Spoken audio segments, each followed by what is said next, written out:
I was a TV weatherman for more than 40 years. I talked about floods and storms and tornadoes and blizzards and ice storms and all kinds of things. And when I wasn't talking about that, I was talking about what you could see in the sky. Things like eclipses, meteor showers, various planets, and so on. But I'm not the weatherman anymore. But I still have a lot to talk about.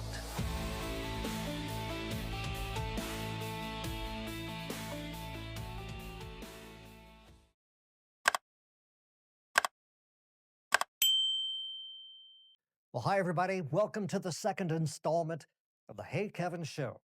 I want to start off by saying thank you for the great response that we've had for the first installment of Hey Kevin. Just so many views and so many great positive responses.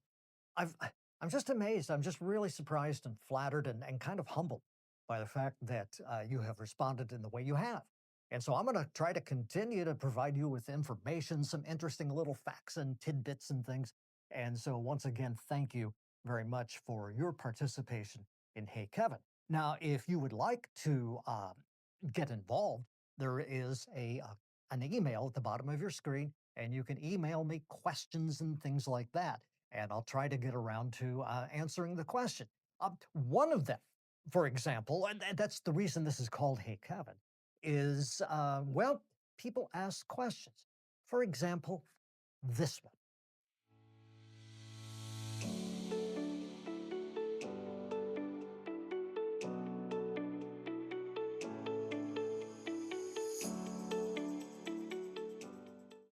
Ashley Cooper from Palestine, Illinois. Thanks for the question. You know, I saw that sky myself, and we were out walking the dogs, and it was absolutely beautiful. And what happens when a sky looks like that?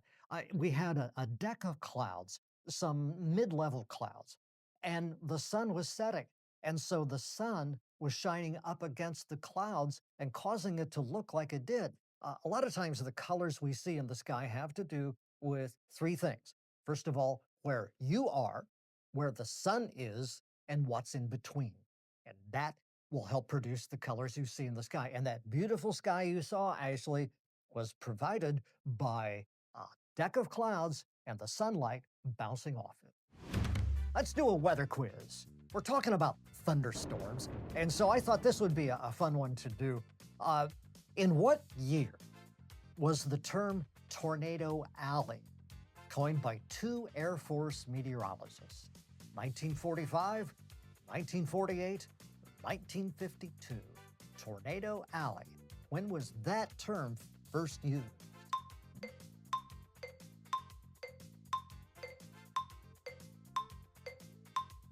Did you guess 1952? You were correct if you did.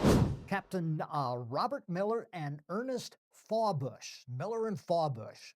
Sounds like a law firm, I guess. But anyway, Captain Robert Miller and Major Ernest Fawbush coined the term Tornado Alley while they were studying severe weather back in 1952. But interestingly, I think you'll find this kind of fascinating.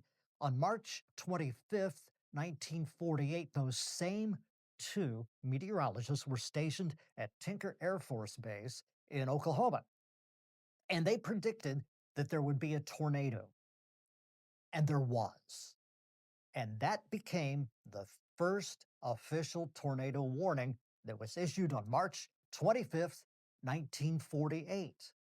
But there's more to the story. And here it is. The U.S. government once banned the use of the word tornado in weather forecasts. Did you know that? Yes. The Weather Bureau, the government, did not allow the word tornado to be used in weather alerts because they thought it was too upsetting. They thought it would be too alarming. And they also felt that if, well, we said there was going to be a tornado and there was not, well, then, we would be held responsible. Well, that was a stupid idea. And that lasted for a really long time. It wasn't until 1950 that the word tornado was actually allowed to be used on the air. And now you know. I like to tell stories. I like to talk about the weather, and I like to tell you stories about my experiences with weather or things that I think are just absolutely fascinating. One of them is thunderstorms. I was sitting in my office just not long ago, one night, and there was a magnificent thunderstorm going on, just flashing, and there was some hail involved and heavy rain and wind and so on. And I got to thinking about how back in the old days, back into Egypt and India, Rome, Mesopotamia, the Aztecs, and so on, they didn't quite understand what was going on with a thunderstorm. And so they attributed thunderstorms to the gods because humans like to attribute things they don't quite understand to something bigger than humans.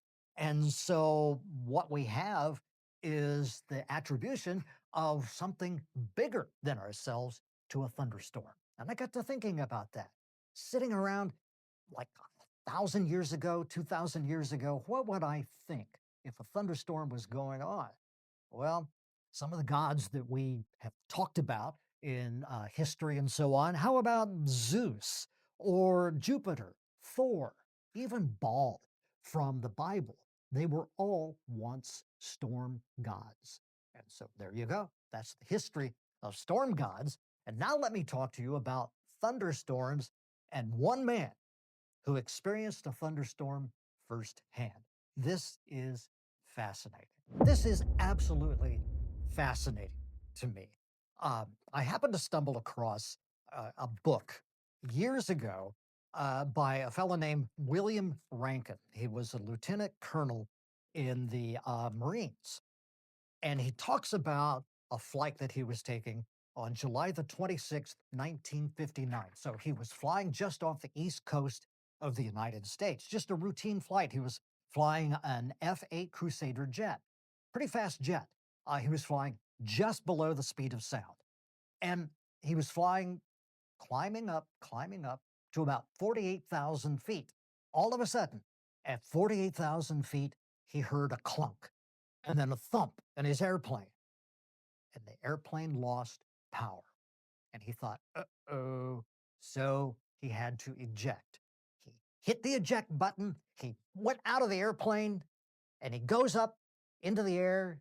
The airplane goes somewhere else, and all of a sudden, he finds himself falling free fall at about 100 miles an hour. He reaches terminal velocity of 120 miles an hour. He's falling from a height of about 48,000 feet. Now, typically, this descent from 48,000 feet to the ground should take 10 minutes, about 10 minutes, something like that. But Lieutenant Colonel Rankin ejected into a thunderstorm. Thunderstorms are violent heat engines. And within a thunderstorm, there's air going up and air going down. And so, what should have taken this man 10 minutes to reach the ground, it took him 40 minutes. He was up in this storm, up and down for 40 minutes. He wrote this book called The Man Who Rode the Thunder. Let me read you just a few passages from this. This is his firsthand account. It's absolutely fascinating. Um, I became conscious of my body tumbling, spinning, and cartwheeling through space. He writes that I felt as if I were in a complete void. I could no longer tell whether I was spinning, rolling, tumbling, or cartwheeling. Remember, he's in the middle of a thunderstorm. And he's thinking, okay, I need to pull my parachute. I need to, because I don't know how fast I'm falling. He didn't know where he was, in fact. And so he reaches up and he tries to pull the D-ring, which is called a D-ring, on his parachute. And he says, I reached out to pull it. Suddenly, my body lurched violently. My feet had gone through a floor in midair and wanted to keep going while the rest of my body could not. My chute had opened. But this had been a tremendous, far more violent sensation than anything I had felt before. I knew I'd been falling at a rate of an excess of 100 miles per hour and suddenly decelerated to 10 miles per hour. Think about that. This guy's falling through a thunderstorm. He's going 100 miles an hour and then all of a sudden 10 miles an hour. That'll shake you up. Well, he continues. It was though I had been suddenly taken up in an elevator, 2 or 3 rapid rides in succession, each ride a brief but speedy one, ending suddenly with a strange feeling of weightlessness. I was hit by the first real shock from nature's heat engine. It came with incredible suddenness and fury. It hit me like a tidal wave. This guy, I love the way this guy writes. He says, I went soaring up and up through there as if there was no end to this force. And as I came down again, I saw that I was in an angry ocean of boiling clouds, blacks, grays, and whites. That's what it's like to be in the middle of a violent thunderstorm. The first clap of thunder came as a deafening explosion, followed by a blinding flash of lightning, then a rolling sound which seemed to vibrate every fiber of my body. The lightning was so close, so brilliant, that even after I had instinctively closed my eyes, I got the sensation of seeing a deep red outside. I used to think of lightning as long, slender, jagged streaks of electricity. I saw lightning all around me, over, above, everywhere. It was every shape imaginable, but when very close, it appeared mainly as a large, bluish sheet, several feet thick, like the blades of a scissor trying to slice me in two. It had been raining torrentially throughout the storm. The rain was so close and so dense at times, I thought I might drown in midair. During my bouts with hailstones in the storm, the hail gave me the feeling it was raining baseballs. Finally, after about 40 minutes, he looked. He says, I realized the air was getting smoother. Looking up, I could see the white chute clearly against the gray clouds. He looked up. Then he suddenly saw a patch of green on the ground. He knew he was going to be fine. And Lieutenant Colonel William Rankin landed. He survived to write this book, The Man Who Rode the Thunder. Now, I read these passages to you because you might think, hey, I'd like to get that book. Well, good luck. I bought this book. It was used. It's out of print. I checked online at some bookstore sources, and this book, a hardcover, right now is going for about $999. I didn't pay that much, but that's the story of the man who rode the thunder. Fascinating. That's what it's like to be in a thunderstorm.